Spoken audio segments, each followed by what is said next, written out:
Yan kasi guys, si Rex kasi yan guys, pinagtripan ko dyan. Akala niya hindi ko siya makakapagtripan. Kasi asarap niya talaga pagtripan eh. Ngayon, bukas din, baka mapagtripan ko siya. O kaya mamaya, pag may ginawa siya, kaya dyan siya, mga pinagagawa ko dyan.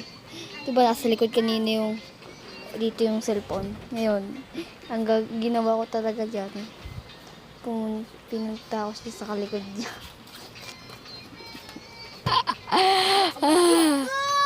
Litit pala, kasarap na pagtripon.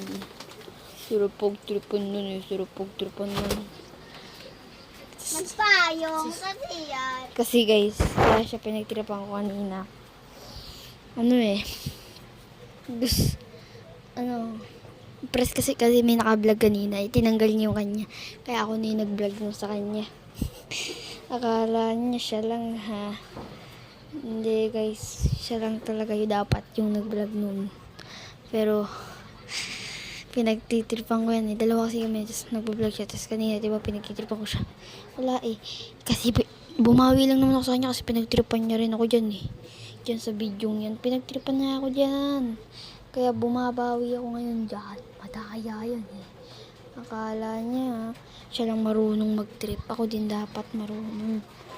Kasi nagpatulong ako kay mama kung paano magpakatkat. Yan, natin naman kasi kasi na pinagtitripan ako. Bumabawi lang naman ako sa pinagagagawa niya sa akin eh.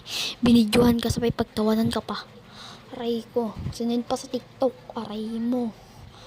Kaya, bumawi din ako sa pang-trip niya eh. Trip pa more. Trip pa more. Trip pa. Kala mo nagtitrip ka pa.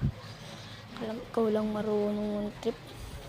Kasi kanina pinagtripan niya ako eh. Sabay, nung pumasok, may kukwenta ko sa inyo. Pumasok kasi siya, pumasok ako sa school, nawalan ng kuryente. Di ko rin alam ba't nawalan. Siguro may dun. May ginawa sila dun. Then, ganun, maaga kami pinauwi ni mama. Siyempre, grade 5, pinauwi na kami. Kasi talaga ngayon, siya, nandito po kami. Joke lang guys. Ano guys, ayun siya. Kaya na, galit na galit sa akin. Pinagtripan ko ba naman? Ikaw ba naman? Pagtripan mo kapatid mo. Ayan. Pinagtripan ko siya sa video yan eh. Akala niya siya lang marunong. Ako din dapat marunong, no? Ako lang yung marunong. Marunong. Isa kasi akong magaling sa marunong. Ikikwento ko naman yun. Habang naglalakad ako kanina, pinagtripan ako ni Lexi. Sabay-sabay ko, ba't mo mga pagtripan